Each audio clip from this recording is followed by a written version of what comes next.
UP में अंतिम चरण का मतदान शुरू हो चुका है क्योंकि 7 बजे का समय था जब से मतदान की प्रक्रिया शुरू होनी थी। 7 बज चुके हैं और 9 जिलों की 54 सीटों पर वोटिंग शुरू हो चुकी है। वाराणसी, गाजीपुर, चंदौली, जौनपुर, इसी के साथ ही आजमगढ़ में वोटिंग शुरू हो चुकी है। इसी के साथ ही मऊ, मिर्जापुर, सोनभद्र और भदोही में भी वोट डाले जा रहे हैं।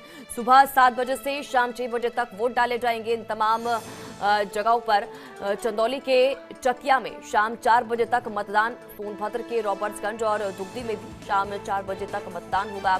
2 करोड़ 5 लाख जनता तय करेगी 613 प्रत्याशियों की किस्मत। तो बड़ी और अहम जानकारी आपके टीवी स्क्रीन पर। देखिए 7 बज चुके हैं और इससे पहले सीएम योगी आदित्यनाथ की तरफ से ट्वीट भी किया गया। वो तस्वीर भी हमने आपको दिखाई कि किस तरह से उन्होंने मतदान के लिए एक बार फिर से अपील की, लोगों को जागरूक करते हुए नजर आए कि अपने मतों का प्रयोग जरूर करें और साथ ही साथ ये भी कि पहले मतदान करें उसके बाद जलपान करें। उसके बाद देखिए 7 बज चुके हैं और 9 जिलों की 54 सीटों पर मतदान शुरू हो चुका है। अगर हम बात करें इन 9 जिलों की तो देखिए वाराणसी की 8, आजमगढ़ की 10, मऊ की 4, गाजीपुर की 7, जौनपुर की 9, मिर्जापुर की 5, भदोही की 3, चंदौली की 4 और सोनभद्र की 4 सीटों पर मतदान शुरू हो चुका है।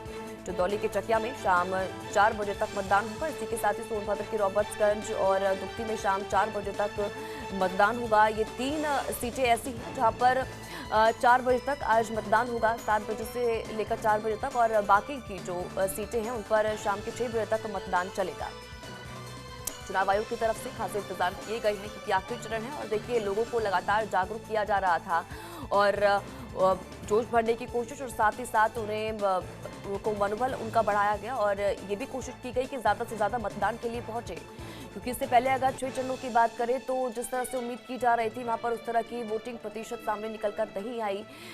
कई जगहों पर तो बहुत ही कम वोटिंग परसेंटेज रहा। लेकिन देखिए क्योंकि 7वां चरण है, आखिरी चरण है और इसके लिए पूरी ताकत तमाम पार्टियों की तरफ से झोंक दी गई। चुनाव आयोग की तरफ से अलग तैयारियां की गई और लगातार लोगों को जागरूक किया गया कि मतों का प्रयोग जरूर करें, आप घरों से बाहर जरूर निकलें क्योंकि आपका मत बहुत ही इंपॉर्टेंट हो जाता है, बहुत ही जरूरी हो जाता है क्योंकि ये आपका वोट ही है जो अगले 5 साल और आगे आने वाले आपके भविष्य को तय करेगा। आपके खुद के हाथ में है ये कि आप कौन से चेहरे को चुनते हैं अपने लिए, किस पर भरोसा जताते हैं जो आपके लिए काम करेगा।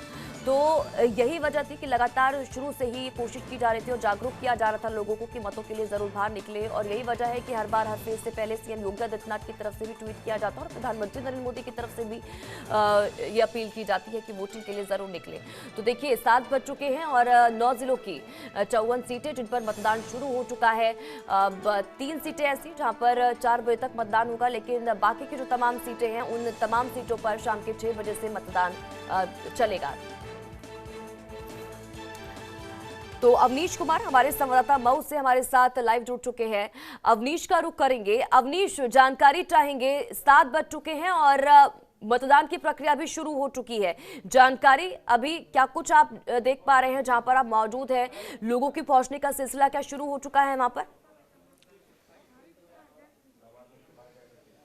देखिए मऊ सदर विधानसभा सीट है ये और मऊ सदर विधानसभा सीट पर मुकाबला काफ़ी कड़ा देखा जा रहा है कि मऊ सदर विधानसभा सीट मुख्तार अंसारी की सीट थी और मुख्तार अंसारी के बेटे अब्बास अंसारी यहां से गठबंधन से प्रत्याशी हैं और उनके खिलाफ अशोक सिंह चूँकि भारतीय जनता पार्टी के प्रत्याशी हैं वह चुनावी मैदान में हैं और उसी के साथ अगर बात किया जाए तो अशोक सिंह ने अपने मत का प्रयोग किया है। अपने मत का प्रयोग करने के साथ ही साफ है कि उन्होंने कहीं ना कहीं भारतीय जनता पार्टी की जीत भी सुनिश्चित करने की ओर कदम उठाया है। तो उसी का अगर देखा जाए तो अशोक सिंह चूंकि अभी वोट देकर निकले हैं और उसी के साथ अशोक सिंह से अभी हम बात करने की कोशिश करेंगे, लेकिन आपको तस्वीर दिखाते हैं कि इस बूथ पर सुरक्षा के कड़े इंतजाम किए गए हैं क्योंकि अति संवेदनशील जनपद है मऊ जनपद, जहां पे सभी मतदान केंद्रों को संवेदनशील में रखा गया है और पैरामिलिट्री की बड़ी फोर्स यहां पे तैनात की गई है। उसके बाद जितने भी पुलिस हैं उनको तैनात किया गया है और मतदान केंद्र के अंदर जितने भी पैरामिलिट्री फोर्स हैं वह अपने तरीके से मतदान करवा रहे हैं। पीठासीन अधिकारी अंदर वहाँ पे मौजूद हैं और एक तरीके से देखा जाए तो जो सीधा मुकाबला है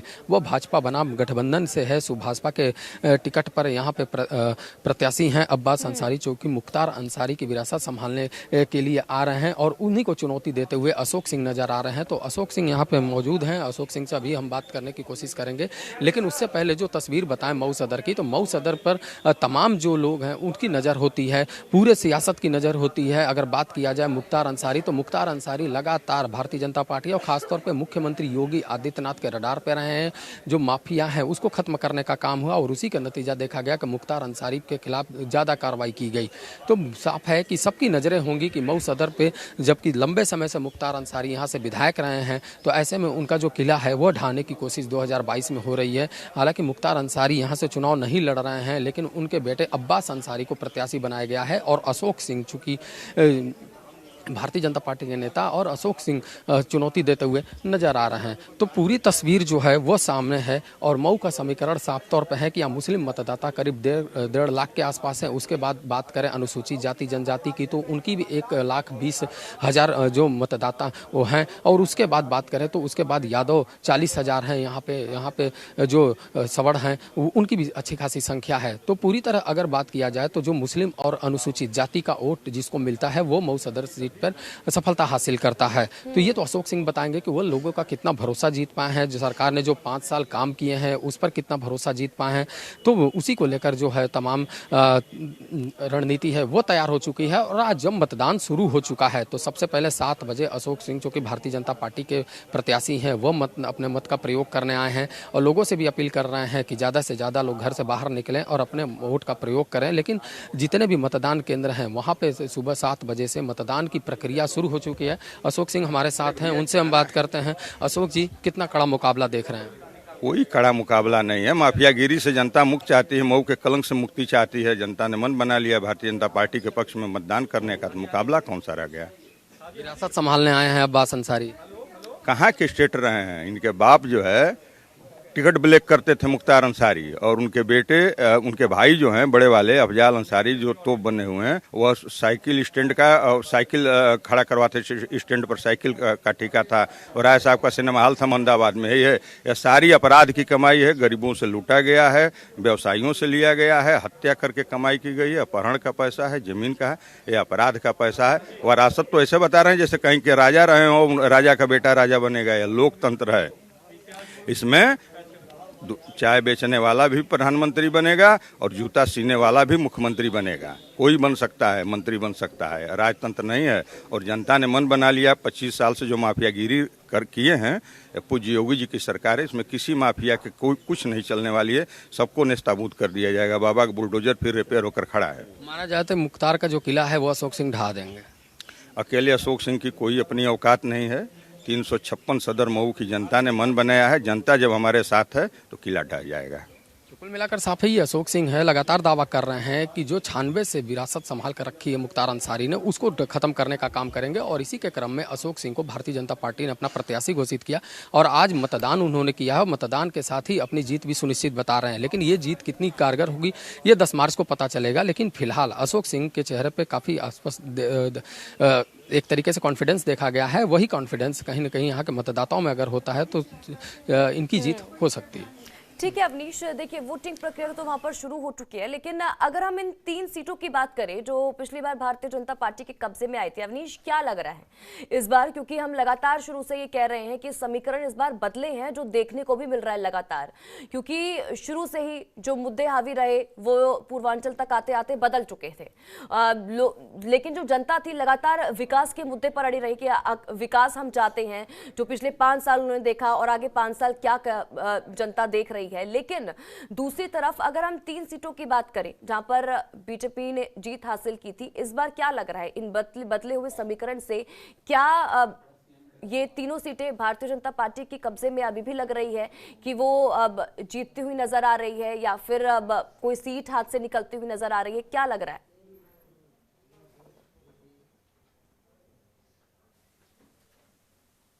10 मार्च को होगा, लेकिन सभी की नहीं है। इधर भारतीय जनता पार्टी लगातार दावा कर रहा है कि वो पूर्ण बहुमत के साथ एक बार फिर से आ रहे हैं। वहीं अखिलेश यादव भी दम भर रहे हैं कि वो पूर्ण बहुमत की सरकार बना रहे हैं। लोक जनता जो है भारतीय जनता पार्टी को नकार रही है। अगर बात किया जाए मऊ की, तो मऊ पर सबकी नज़र होती है और खासतौर पर जो मऊ की 4 विधानसभा सीटें हैं, उनमें से 3 पर 2017 में भारतीय जनता पार्टी ने अपना कब्जा जमाया था। अगर बात करें सबसे पहले मोहम्मदाबाद गोहना की, तो मोहम्मदाबाद गोहना की सीट पर श्री राम सोनकर भारतीय जनता पार्टी से जीते थे, लेकिन उनके खिलाफ काफ़ी नाराजगी रही है। और जब उनको पहली बार टिकट दिया गया 2022 के विधानसभा चुनाव के लिए, तो उनका काफ़ी विरोध हुआ था और उसी विरोध को देखते हुए पूनम सरोज को फिर टिकट दिया गया, उनका टिकट काट दिया गया और उनके खिलाफ समाजवादी पार्टी के राजेंद्र कुमार यहाँ से प्रत्याशी हैं और उनके बीच काफ़ी कांटे का मुकाबला देखने को मिल रहा है। तो साफ है कि एक बार जीत दोहराने की कोशिश भारतीय जनता पार्टी की तरफ से होगी, क्योंकि मोहम्मदाबाद गोहना की अगर सीट की बात करें तो यहाँ पे सपा का, बसपा दोनों का दबदबा रहा है और 2017 में भाजपा का दबदबा रहा है। तो सभी को जनता ने मौका दिया है। अब 5 साल में भारतीय जनता पार्टी के विधायक श्री राम सोनकर ने कितना काम किया, इसका फैसला आज होगा और जो नतीजे हैं वो 10 मार्च को आएंगे। अगर उसके बाद बात किया जाए घोसी विधानसभा क्षेत्र की, तो घोसी विधानसभा क्षेत्र जो है 2017 के विधानसभा चुनाव में फागू चौहान वहाँ से प्रत्याशी थे भारतीय जनता पार्टी के। उन्होंने बड़े अंतर से जीत हासिल की थी, लेकिन जो है तस्वीर बदली हुई, क्योंकि फागू चौहान को बिहार का राज्यपाल बनाया गया। उसके बाद वहाँ पे उपचुनाव हुआ। उपचुनाव के दौरान विजय राजभर को वहाँ से प्रत्याशी बनाया गया। विजय राजभर ने जीत हासिल की और वहाँ से विधायक चुने गए। इस बार 2022 के विधानसभा चुनाव में विजय राजभर भारतीय जनता पार्टी से प्रत्याशी हैं। वहीं अगर बात करें तो भारतीय जनता पार्टी के ही साथी दारा सिंह चौहान, जो कि नाराज होकर उन्होंने भारतीय जनता पार्टी छोड़ दी, उसके बाद मंत्रिमंडल से इस्तीफा दे दिया और समाजवादी पार्टी का दामन थाम लिया। तो ऐसे में घोसी विधानसभा सीट से वो प्रत्याशी हैं और दारा सिंह चौहान अपनी रणनीति बना चुके हैं और उसी को लेकर लगातार दावा कर रहे हैं कि वो भारतीय जनता पार्टी को कड़ी चुनौती दे रहे हैं। लेकिन जो समीकरण है उसमें साफ है कि कहीं ना कहीं जो पिछड़ा वर्ग है, जो ऐसी वोट बैंक है, वो अगर किसी के पाले में जाता है घोसी विधानसभा सीट पे, तो उसकी जीत तय मानी जाती है। हालांकि मुस्लिम वोट बैंक का भी अच्छा खासा तादाद है। खबरों के निष्पक्ष विश्लेषण के लिए सब्सक्राइब करें Janatantra TV and press the bell icon. Never miss any update.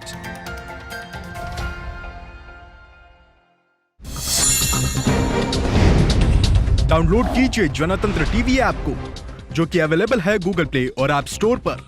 अधिक जानकारी के लिए अभी डाउनलोड करें।